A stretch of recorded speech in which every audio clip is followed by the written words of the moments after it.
16:24. இதுவரைக்கும் நீங்கள் என் நாமத்திலே ஒன்றும் கேட்கவில்லை. இதுவரைக்கும் நீங்கள் என் நாமத்தினாலே ஒன்றும் கேட்கவில்லை. கேளுங்கள், கேளுங்கள், அப்பொழுது உங்கள் சந்தோஷம் நிறைவாகும்படி பெற்றுக்கொள்வீர்கள். அப்பொழுது உங்கள் சந்தோஷம் நிறைவாகும்படி பெற்றுக்கொள்வீர்கள். அப்போ நீங்க நல்லா புரிஞ்சுக்கணும். நம்ம கேட்கணுமா அப்படின்னு கேட்டா, நமக்கு தேவையானதை மட்டும் தான் நம்ம கேட்கிறோம். ஆனா நமக்கு என்ன தேவை நம்ம பார்க்க போறோம், என்ன கேட்கணும் அப்படி நம்ம பார்க்க போறோம். இன்றைக்கு நம்ம முழுமையாக முடிக்க முடியுமா அப்படின்னு என்னன்னு எனக்கு தெரியல. அப்படி முடிக்க முடியலனாலும் பாகம் 2 நம்ம அடுத்த மாதம் நம்ம பார்க்கலாம். ரொம்ப ஆழமா இருக்கும். நீங்க உன்னிப்பா கவனிக்கணும். ஏன்னா வேத வசனம் அப்படின்றது ஒரு மறைபொருள்.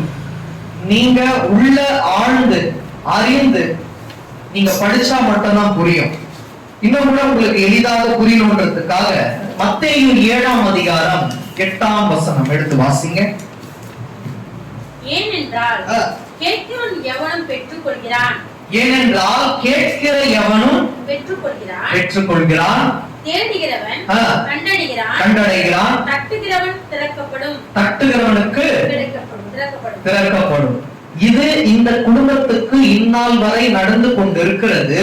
ஆனால் நீங்க கேட்க வேண்டிய ஒரு விஷயம் இருக்கு. அந்த விஷயத்தை நீங்க பெற்றுக்கொண்டு விட்டால் எல்லாமே உங்களுக்கு வந்த மாதிரி. போன வருடம் இங்க நிரம்பி இருந்தது, இந்த வருடம் நிரம்பி இல்லைன்னு கவலைப்படாதீங்க. ஆண்டவராகிய இயேசு கிறிஸ்து வந்திருக்கிறார். இந்த மாதம் எனக்கு ரொம்ப ரொம்ப முக்கியமான மாதம். ஏன்னா போன வருடம் இதே மாதம் தான் தேவனுடைய வார்த்தையை நான் கொடுக்க ஆரம்பித்தேன். இன்று இது 102வது மீட்டிங்.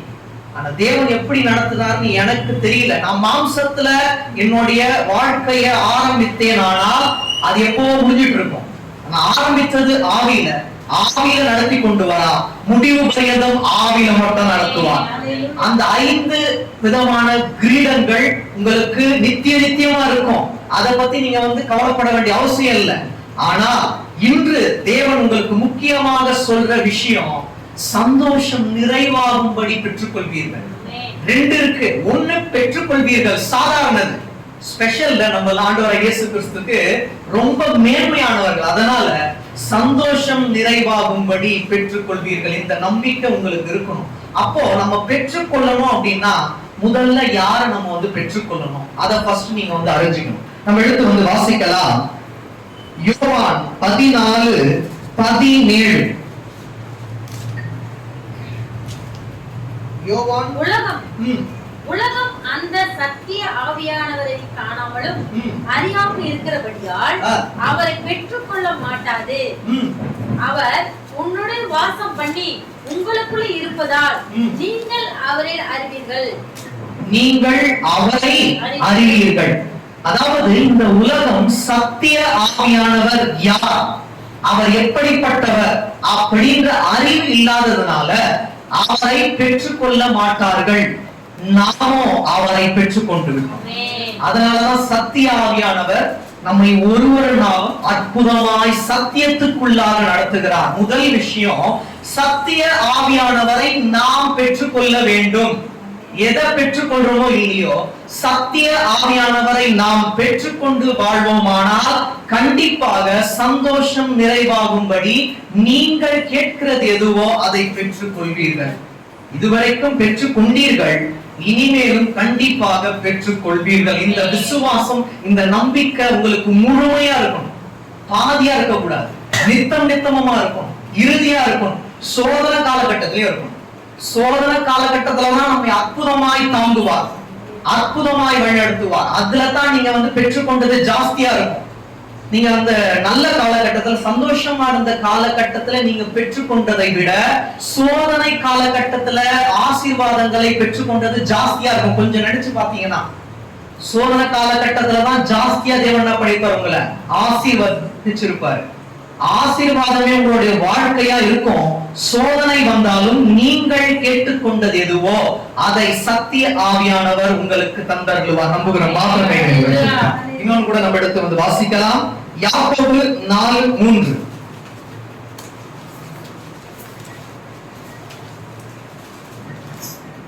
நீங்கள் விண்ணப்பம் பண்ணியும் உங்கள் இச்சைகளை நிறைவேறும்படி செலவழிக்க வேண்டும் என்று தகாத விதமாய் விண்ணப்பம் பண்ணுகிறபடினால் பெற்றுக்கொள்ளாமல் இருக்கிறீர்கள். இது நமக்கானதல்ல. சில எப்படி பெற்றுக்கொள்ளணும்னு ஆசைப்படுறாங்கன்னா தங்கள் சுய இச்சையின்படி என்ன பண்றாங்க, வேண்டுதல் செய்து கொண்டே இருக்கிறாங்க. எப்படின்னா, நான் மட்டும் நல்லா இருந்தா போதும்பா, எனக்கு மட்டும் தாங்க, என்ன தாண்டி வேற ஒருத்தவங்களுக்கு கொடுத்துறாதீங்க, எனக்கு நீங்க 10,000 ரூபாய் கொடுத்தீங்கன்னா பக்கத்து வீட்டுக்காரனுக்கு அட்லீஸ்ட் 9,000 ரூபாய் கொடுக்கணும், என்னை விட குறைச்சு கொடுத்தா பரவாயில்ல, என்னை விட ஜாஸ்தியா கொடுத்துறாதீங்க அப்படின்னு சிலர் என்ன பண்றாங்க, விண்ணப்பம் செய்யறாங்க. அதனால அவர்கள் கேட்டுக்கொண்டது எதுவோ அதை பெற்றுக்கொள்ள மாட்டார்கள். நமக்காகவும் விண்ணப்பம் பண்றோம், அநேகருக்காக விண்ணப்பம் பண்றோம். இரண்டாவது விஷயம், நமக்காகவும் விண்ணப்பம் செய்யணும், நாம் பெற்றுக்கொள்ளத்தக்கதாக விண்ணப்பம் செய்யணும், மற்றவர்களும் பெற்றுக்கொள்ளத்தக்கதாக விண்ணப்பம் செய்வோமானால் சந்தோஷம் நிறைவாகும்படி நாம் கேட்டுக்கொண்டதை தேவன் தர வல்லவராய் இருக்கிறார். இன்னொரு கூட நம்ம எடுத்து வாசிக்கலாம். 1 யோவான் 3:22.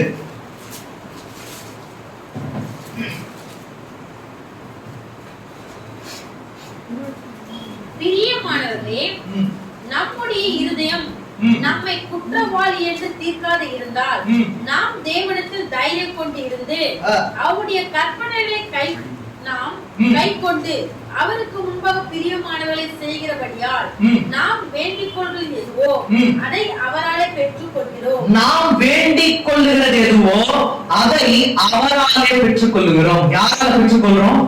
அவரால பெற்றுக்கொள்றோம். உலக மனுஷங்க இதை செய்வாங்க அதை செய்வாங்க நம்பி நம்ம என்ன பண்றது இல்ல, விண்ணப்பம் செய்கிறதல்ல. நான் விண்ணப்பம் செய்தால் பரலோகத்தில் இருக்கிற என் பரமபிதா எனக்கு அனைத்தையும் தர வல்லவராய் இருக்கிறார். நான் கேட்டுக்கொண்டதையும் கேட்காததையும் அவர் தர வல்லவராய் இருக்கிறார். சத்திய ஆவியானவர் இந்த வீட்டுல இருக்கார். நீங்க நம்மளுடைய வாசப்படியே இருக்காரு, இந்த வீட்டுக்குள்ளேயே இருக்கு. எங்கெங்க போறோமோ அவர் நம்மோடு இருக்கும் போது நம்முடைய விண்ணப்பங்களை அவர் அறிந்து வைத்திருக்கிறார். நமக்கு என்ன எப்போ தேவையோ அதை அற்புதமாக சந்தோஷமாக சந்தோஷத்தின் நிறைவு வரை நம்மை நடத்தி அதை பெற்றுக்கொள்ற வரைக்கும் நம்மள ஒரு நாள்ல விட மாட்டான். இறுதி வரை நம்ம பெற்றுக்கொண்டேதான் இருப்போம். சோதனை காலகட்டம் வருதே, அவ்வளவுதானா, இனிமேல் நம்ம ஆசீர்வாதத்தை பெற முடியாதா அப்படின்ற எண்ணம் மட்டும் உங்களுக்கு வரவே கூடாது. சோதனையும் நம்மை சாதனை காண வைக்க தேவன் உண்டு. அந்த தேவன் நித்தமா இந்த குடும்பத்தை சரி, நம்ம எல்லாரும் சரி, அவர் ஆசீர்வதித்து சந்தோஷத்தின் நிறைவினால் நம்மை நிரப்ப வல்லவராய் இருக்கிறார். 22. அவருடைய கற்பனை நாம் கைக்கொண்டு அவருக்கு முன்பாக பிரியமானவைகளை செய்கிற தேவன் நமக்கு சந்தோஷம் நிறைவாகும்படி அனைத்தையும் நமக்கு கொடுப்பார். ஆனால் அவருடைய கற்பனைகளை நம்ம என்ன பண்ணோம், கை கொண்டு அந்த கற்பனைகளின்படி நாம் நடக்கும் போது தேவன் நாம் பெற்றுக் கொள்ளத்தக்கதாக நம்ம என்ன பண்ணுவார், உருமாற்றுவார். அதன் பிறகு நாம் அனைத்தையும் பெற்றுக் கொள்வோம். அவரோட கற்பனைகளை என்ன பண்ணணும், கை கொண்டு வாழணும். சத்திய ஆவியானவர் வந்து விட்டார், அவர் உங்களை என்ன பண்றாரு, சத்தியத்துக்குள்ள நடத்துறாரு. நடக்க வேண்டியது யாரோட கடமை? நம்ம கடமை. இதுதான் பூர்வ வழி, இதுல நட சொல்லுவாரு. நமக்கு பாதை மாறி போறதுக்கும் நமக்கு உரிமை இருக்கு. அவரோட பாதையில நம்ம நடக்கிறதுக்கு உரிமை இருக்கு. எப்பொழுது இருக்கு தெரியுமா? மாம்சத்துல யோசிச்சா இருக்கு. ஆவியில யோசிச்சா என்ன நீங்க நடத்துங்கப்பா, நான் நடக்க மாட்டேன், நீங்க நடத்துங்க. அவர் சொல்லுவார், அவருக்கு பாதையை காட்டு. உன்னை ஏன் நடக்க சொல்றேன்னா, உன்னுடைய ஒரு பரீட்சையின் காலகட்டம் வரும். அப்ப நீ எனக்கு உண்மையா இருக்கியா, பிசாசுக்கு உண்மையா இருக்கியா? நம்ம யாருக்கு உண்மையா இருக்கணும்?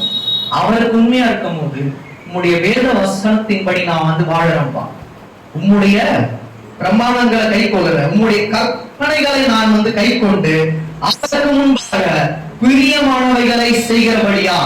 அப்போ இந்த குடும்பம் தேவனுடைய கற்பனைகளை கை கொண்டிருக்கு, அவருக்கு பிரியமா இருக்கு. அதனால உங்கள் சந்தோஷத்தின் என்ன பண்ணுவார், நிறைவினால் உங்களை நிரப்பி நீங்கள் பெற்றுக் கொள்ளத்தக்கதாக உங்களுக்கு மேன்மையான காரியங்களை செய்ய வல்லவராக இருக்கிறார். நம்புகிற மாத்திரை இன்னும் கூட நம்ம எடுத்து நம்ம வாசிக்கலாம். யோவான் 3:27.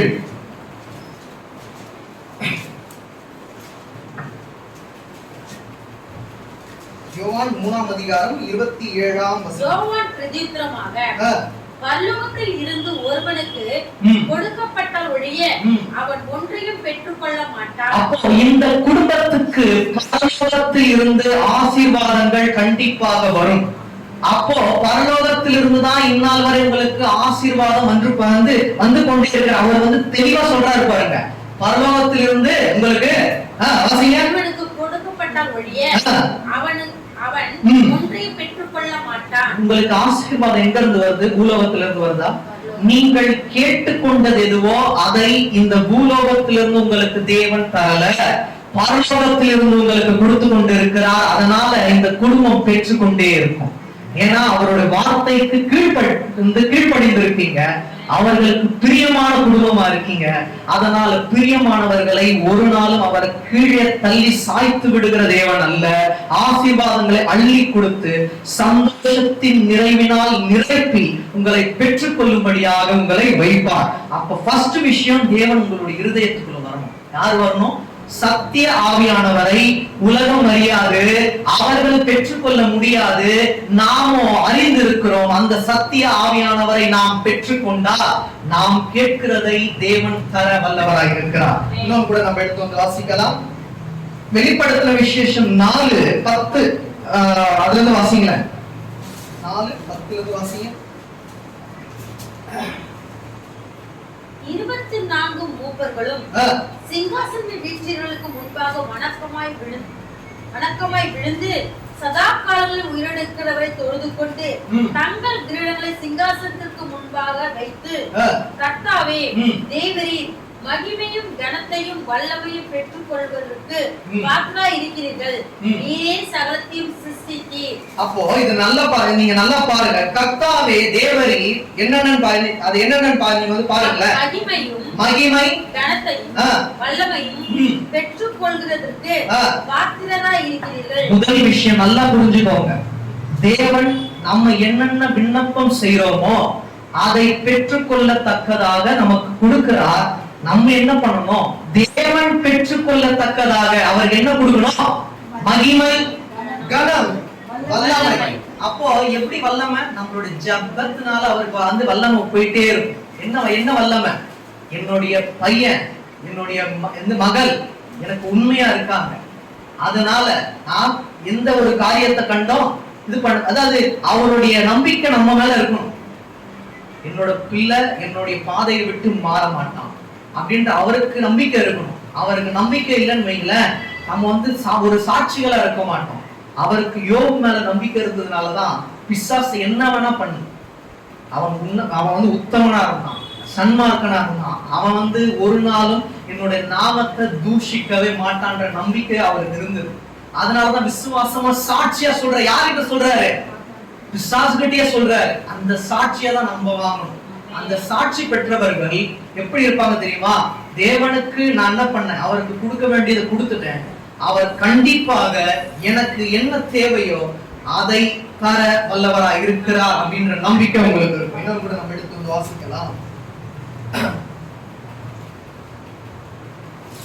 லூக்கா 11:10.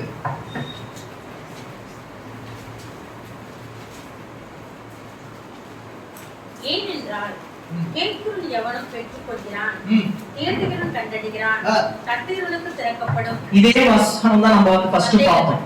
பழைய வாசிங்க. ஏனென்றால் கேட்கிறவன் எவனும் பெற்றுக் கொள்கிறான். மத்தேயு 7:8 நம்ம பார்த்தோம்னு நினைக்கிறேன். வாசிங்க. ஏனென்றால் கேட்கிறவன் எவனும் பெற்றுக் கொள்கிறான், தேடுகிறவன் கண்டடைகிறான், தட்டுகிறவனுக்கு திறக்கப்படும். தட்டுகிறவனுக்கு கண்டிப்பாக திறக்கப்படும். நீங்க எந்த கதவை தட்டணும் அப்படின்னு சொல்லிட்டு உங்களுக்கு ஃபர்ஸ்ட் அந்த ஒரு தெளிவு இருக்கும். அது எப்ப தெரியுமா இருக்கும்? ஆவிக்குள்ள இருக்கும் போது உங்களுக்கு இருக்கும். தேவன் உங்களுக்கு ஒரு பாதையை காட்டுறாரு, அந்த பாதையில உங்களை நடத்துறாரு. அந்த பாதையில உங்களை அழகாய் நடத்தும் போது உங்களை விட்டு விலகிடுவாரான்னு கேட்டா விலக மாட்டாரு. நீங்க எப்படி போறீங்க அப்படின்னு உங்க கூடயே இருந்து என்ன பண்ணுவார்? உங்களை ஃபாலோ பண்ணிக்கிட்டே வருவார். ஃபர்ஸ்ட் செமஸ்டர்ல அவன் டிஸ்டிங்ஷன் வாங்கினது கூட தேவனுடைய கிருபை தான். ஒரு பாடல் ஒண்ணு இருக்கு, நான் எனது பிள்ளைக்கு நல்ல ஈவை கொடுக்கிறேன், அதை பார்க்கிலும் கொடுத்திடுவாரே. நினைப்பதற்கும் ஜெபிப்பதற்கும் அதிகமாக தருபவரே, எனக்காகவே யாவையும் செய்து முடித்தீர். நன்றி நன்றி ஐயா. இந்த குடும்பம் என்னையும் சேர்த்துதான் சொல்றோம். நம்ம எல்லாம் ஒரே குடும்பம். நம்ம தினந்தோறும் கேட்டுக்கொண்டே இருக்கணும். எனக்காகவே யாவையும் செய்து முடித்த தேவனை தினந்தோறும் நம்ம நன்றி சொல்லிக் கொண்டிருந்தாலும் பத்தாது. நம்ம தினந்தோறும் நன்றி நன்றின்னு சொன்னா கூட பத்தாது. ஆனால் நமக்கு அப்ப நித்தமுமாய் தேவன் நம்மை நடத்த வேண்டுமானால் நம்ம நன்றி உள்ள ஒரு ஜனங்களாக இருக்க வேண்டும். இன்னொன்று கூட நம்ம எடுத்து வந்து வாசிக்கலாம். 2 தீமோத்தேயு 2:10.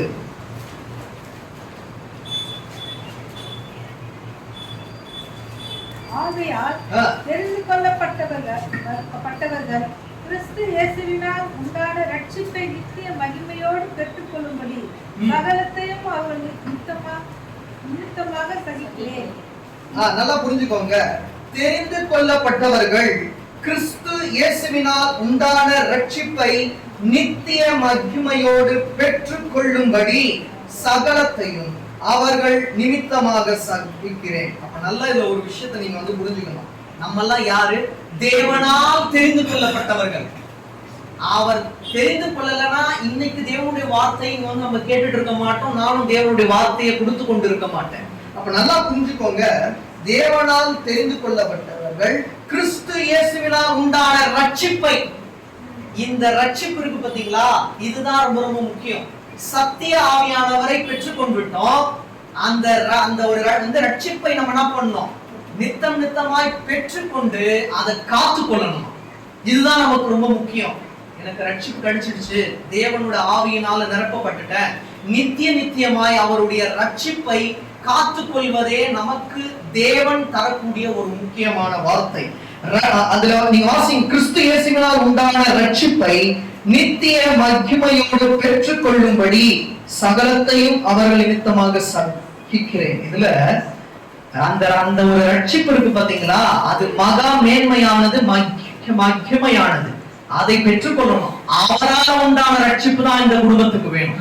அப்ப முதல்ல நீங்க கேட்க வேண்டியது, சத்திய ஆவியானவரே என்னோட இருதயத்துக்குள்ள வாங்கப்பா, உண்மைனா பண்ண போறேன், நான் வந்து பெற்றுக்கொள்ள போறேன். அப்படிதான் உங்களோட விண்ணப்பம் இருக்கணும். 2வது, அவருடைய ரட்சிப்பை நீங்கள் பெற்றுக்கொண்ட ஜனங்களா இருக்கணும். அது எப்படிப்பட்ட ரட்சிப்பா? ரட்சிப்பை நித்திய மகிமையோடு பெற்றுக்கொள்ளும்படி, நித்திய மகிமையோடு பெற்றுக்கொள்ளணும். சாதாரண விஷயம் கிடையாது. அந்த ஒரு ரட்சிப்பு அப்படின்றது அவரால கொடுக்கப்படுற ரட்சிப்பா இருக்கணும். இன்னொரு கூட நம்ம எடுத்து வந்து வாசிக்கலாம். மார்க் 11:24. மார்க் 11:24.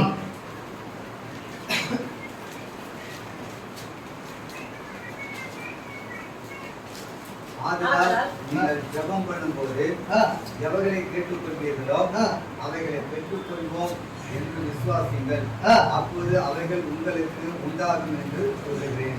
இந்த விசுவாசம் இருக்கணும். விசுவாசம் தான் அன்றிலிருந்து இன்று வரை குறைந்து கொண்டே வருது. எப்ப தெரியுமா குறையும்? தேவன் நமக்கு செய்யறேன் அப்படின்னு சொல்லிட்டு செய்யாமல் இருக்கிற மாதிரி நம்ம நினைச்சுப்போம். வியாதி நேரத்துல அது ஆகும். கண்டிப்பா நம்மளோட கையில எதுவுமே இல்லைன்னு வைங்களேன், அது ஆகும். ஏன்னா நம்ம மாம்சத்துக்கு உட்பட்டவர் இல்ல. அதனால கேட்போம், இசப்பா உங்களதான் இரவும் பார்த்தாலும் நான் நம்பிக்கொண்டே இருக்கிறேன். யாருக்கும் உலகத்துல இருக்கிற யாருக்கும் எப்படியோ கொடுக்குறீங்க, எங்களுக்கு ஏன்பா அவ்வளவு கஷ்டம்? மாம்சத்துக்கு உட்பட்டவர்கள் தானே. அதனால கண்டிப்பாக நம்ம கேட்போம். ஆனா கேட்க கூடாது, விசுவாசத்துல உறுதியா நான் கேட்டுக்கொண்டதை தேவன் தர தாமதித்தாலும் எனக்கு வேண்டியது என்னை வந்து சேரும். அந்த நம்பிக்கை உங்களுக்கு இருக்கணும். கண்டிப்பாக நான் நம்புறேன், நான் விசுவாசமா இருக்கேன். வேதத்துல அந்த ஒரு அந்த பரிபூர்ணமான விசுவாசத்தினால நான் இப்ப உங்களுக்கு சொல்றேன், கண்டிப்பாக நீங்கள் கேட்டுக்கொண்டபடி தேவன் உங்களுக்கு பெற்றுக்கொள்ளத்தக்கதாக உங்களுக்கு வேண்டியதை, நீங்கள் நினைத்து பார்க்காததை அடுத்த வருடம் கொடுக்க போகிறார். நீங்க விசுவாசமா இருங்க. பரத்திலிருந்து உங்களுக்கு ஆசீர்வாதம் வரும், மழையாக வரும். அந்த ஆசீர்வாதத்தை நீங்களே பெற்றுக்கொள்வீர்கள். இந்த விசுவாசம் உங்களுக்கு இருக்கும். இப்ப வச்ச விசுவாசம் லாஸ்ட் வரைக்கும் இருக்கணும். ஒரு நாளும் அந்த விசுவாசம் மாறுபடவே கூடாது. இன்னொரு தடவை கூட வாசிங்க. அதெல்லாம் நீங்க ஜெபம் பண்ணும்போது எவைகளை கேட்டுக்கொள்வீர்களோ அவைகளை பெற்றுக்கொள்வோம் என்று விசுவாசியுங்கள். அப்பொழுது அவைகள் உங்களுக்கு உண்டாகும் என்று சொல்லுவேன். உண்டாகுமா? கண்டிப்பாக உண்டாகும். எப்படி சாதா வெளியே போற நேரத்துல இல்ல, நீங்க ஜெபம் செய்யும் போது எதை நீங்க கொள்கிறீர்களோ அதை பெற்றுக்கொள்ளத்தக்கதான விசுவாசம் இருக்கணும். நான் கேட்பேன், எனக்கு தேவன் தந்தருள்வார், காலதாமதம் ஆனாலும் பரவாயில்ல, எனக்கு தேவன் கண்டிப்பாக கொடுப்பார், என்ன கேட்டீங்களோ அதை தேவன் உங்களுக்கு கொடுப்பார்ன்ற நம்பிக்கை இருந்ததுன்னா கண்டிப்பாக நீங்கள் பெற்றுக்கொள்வீர்கள். அந்த விசுவாசம் உங்களுக்கு உறுதியாகும். இன்னும் கூட நம்ம எடுத்து வாசிக்கலாம். 1 கொரிந்தியர் 9:24.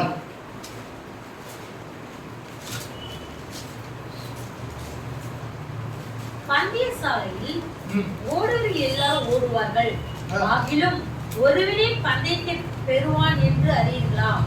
நீங்கள் பெற்றுக்கொள்ளத்தக்கதாக ஓடுங்கள். நம்மளுடைய ஓட்டம் எப்படி இருக்கணுமா? பெற்றுக்கொள்ளத்தக்கதாக ஓட்டம் இருக்கணும். என் கூட ஓடுறான் பாத்தீங்களா, அவனை அடித்து நான் வெற்றி பெறணும் அப்படின்றது உங்களுடைய ஓட்டமாக இருக்கக்கூடாது.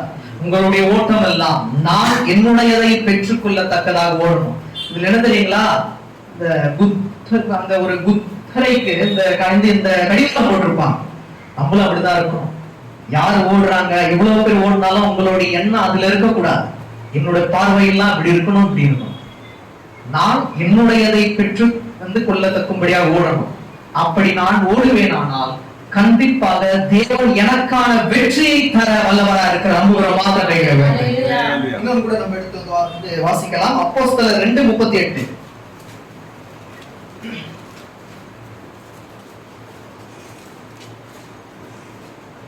பேதுரு அவர்களை நோக்கி, நீங்கள் மனம் திரும்பி ஒவ்வொருவரும் பாவ மன்னிப்புக்கென்று இயேசு கிறிஸ்துவின் நாமத்தில் ஞானஸ்நானம் பெற்றுக்கொள்ளுங்கள், அப்போது பரிசுத்த ஆவி வரத்தை பெறுவீர்கள். இதுல 2 விஷயம் இருக்கு. ஞானஸ்நானம் பெறாதவர்கள் பெற்றுக்கொள்ள வேண்டிய காலகட்டங்கள் வந்து கொண்டிருக்கிறது. நான் யாருக்கு சொல்றேன் அப்படின்னு தெரியும். அப்போ தேவன் சொல்றதுனால சொல்றேன். நான் இவ்வளவு நாட்கள் ஸ்டான்லி என் கூட தான் இருந்தான். அப்பெல்லாம் இந்த டாபிக் எடுக்கல, மேலோட்டமா சொன்னேன். இன்னைக்கு தேவன் உறுதிப்படுத்துறதுனால சொல்றேன். முதல் விஷயம், சத்திய ஆவியானவரை நாம் பெற்றுக்கொள்ளணும். இரண்டாவது, அவருடைய ரட்சிப்பை நாம் பெற்றுக்கொள்ளணும். மூன்றாவது, ஞானஸ்நானம் பெறாதவர்கள் ஞானஸ்நானத்தை பெற்றுக்கொண்டு கீழே ஒண்ணு இருக்கு, வாசிக்கல, ஞானஸ்நானம் பெற்றுக்கொள்ளுங்கள், அப்பொழுது பரிசுத்த ஆவியின் வரத்தை பெறுவீர்கள். அப்ப நல்லா புரிஞ்சுக்கணும், ஞான ஸ்நானம் பெற்றுக்கொண்டு வெறுமையா இருக்கிறது தேவனுக்கு பிரியமானது அல்ல. ஞான ஸ்நானம் பெற்றுக்கொண்டு பரிசுத்த ஆவியினால் நாம் அதை நிறைந்திருக்கும். அப்போ ஞான ஸ்நானம் பெறாதவர்கள் ஞான ஸ்நானம் பெற்றுக்கொள்ளணும். ஞான ஸ்நானம் பெற்றுக்கொண்டு பரிசுத்த ஆவியின் நிறைவை பெற்றவர்களாக நம்ம இருக்கணும். இது ரொம்ப முக்கியமானது. ஆனா ரொம்ப ரொம்ப ரொம்ப ரொம்ப ரொம்ப கஷ்டம். தேவனுக்கு சித்தமானால் அடுத்த வருடம் ஞான ஸ்நானம் எடுக்கணும்னு தேவனுக்கு அங்க சித்தமா இருக்கும். ஆனா அது எடுக்கிறது ரொம்ப ரொம்ப முக்கியமானது. எல்லாத்துக்கும் அதான் ரொம்ப சந்தோஷம். மாம்சத்துக்கு என்று மரித்து ஆவிக்கென்று பிழைக்கிறது பெரிய மேன்மையான காரியம். அது கிறிஸ்துவுக்குள் உட்பட்டவர்களுக்கு மட்டும்தான் அந்த அனுபவம் புரியும். இன்னைக்கு வரைக்கும் நான் நல்ல ஞாபகம் இருக்கு.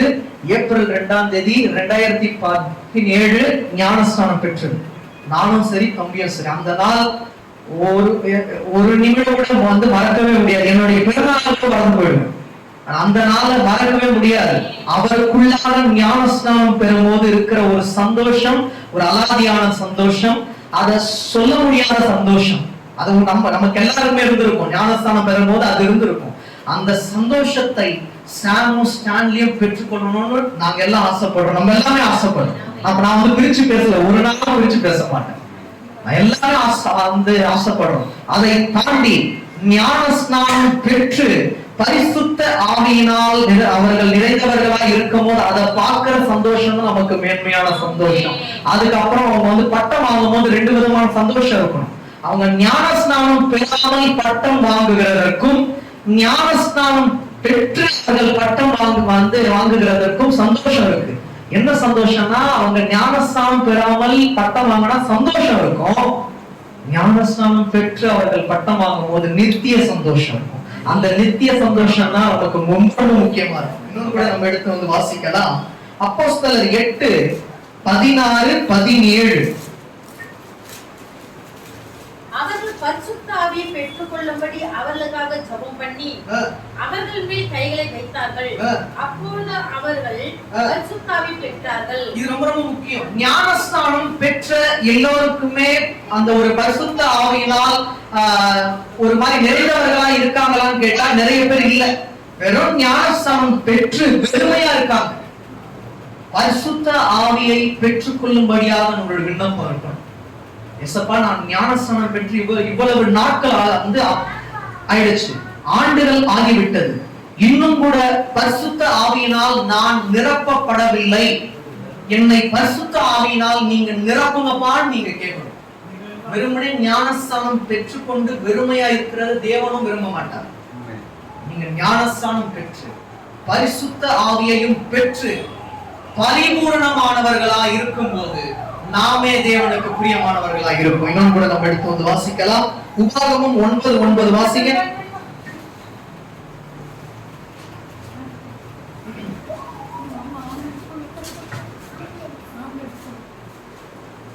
உபாகமம் 9:9.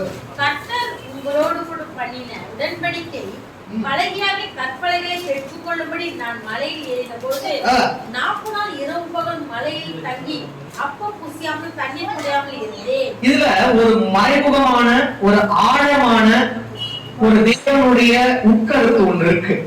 நம்ம வாசிக்கலாம்.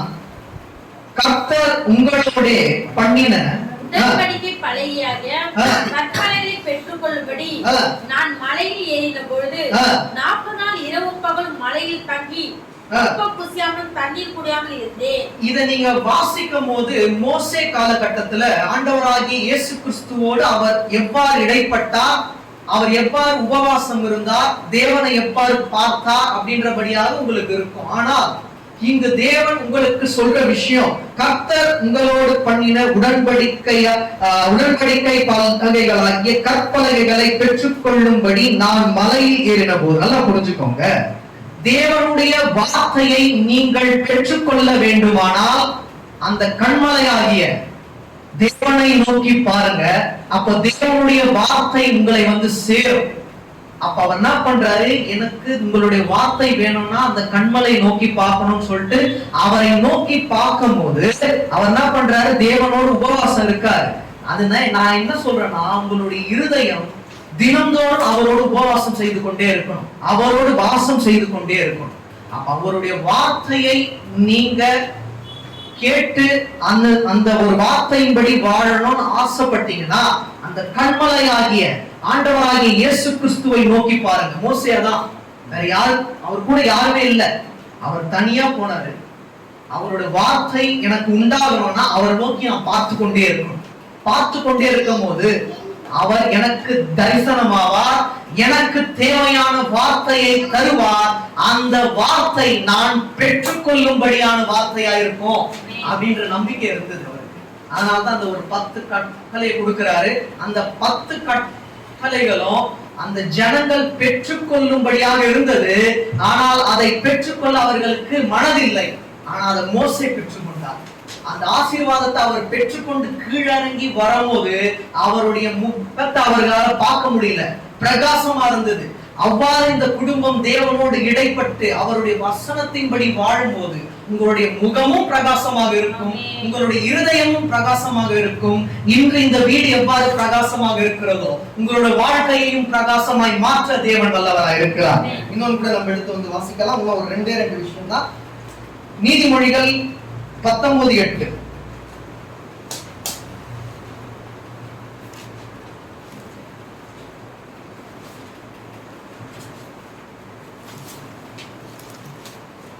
ஞானத்தை பெற்றுக் கொள்ளுகிறவன் தன் ஆத்துமாவை சிநேகிக்கிறான், புத்தியை காக்கிறவன் நன்மை அடைவான்.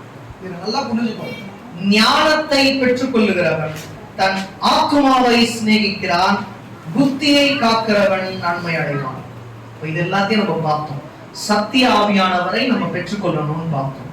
அதுக்கப்புறமா ரட்சிப்பை நம்ம என்ன பண்ணணும், பெற்றுக்கொள்ளணும், அதை காத்து கொள்ளணும் நம்ம பார்த்தோம். மூன்றாவது, ஞான ஸ்நானம் பெறாதவர்கள் ஞான ஸ்நானத்தை பெற்றுக்கொள்ளணும்னு பார்த்தோம். அவ்வாறு ஞானஸ்நானம் பெற்றிருந்தாலும் பரிசுத்த ஆவியை பெற்றுக்கொள்ளாமல் அநேகர் இருக்கிறார்கள். பரிசுத்த ஆவியை நாம் பெற்றுக்கொள்ள வேண்டும், பெறாதவர்கள் பரிசுத்த ஆவியை பெற்றுக்கொள்ள வேண்டும் பார்த்தோம்.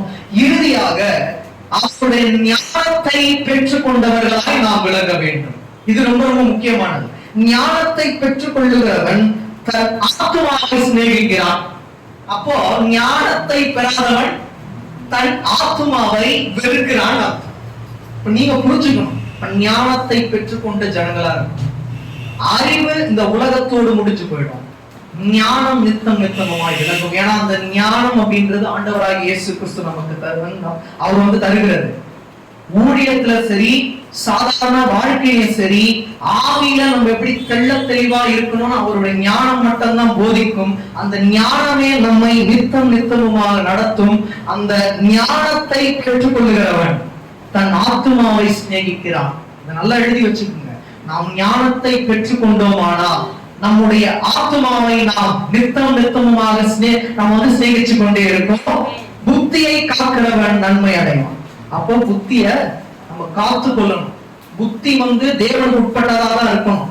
அவ்வாறு நம்ம புத்தியை காத்து கொள்ளும் போது நம்ம எப்படி இருக்கோம், நன்மை அடைந்து இருக்கும். தீமையா இருக்க மாட்டோம்.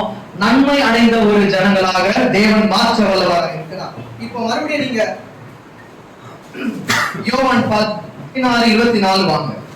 அவ்வளவுதான், நம்ம முடிக்க போறோம்.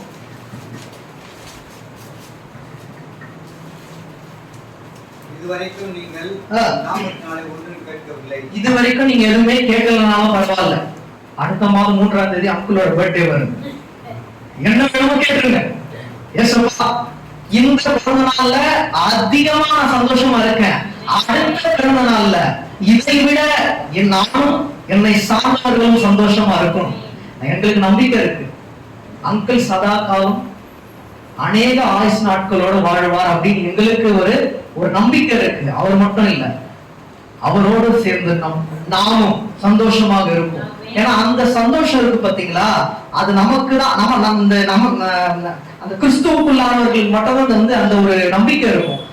தேவன் என்ன இந்நாள் வரைக்கும் நடத்தி கொண்டு வந்தா, சாட்சி சொல்லணும் அப்படின்னா 3 மணி நேரம் 4 மணி நேரம் அது நமக்கு பத்தாது.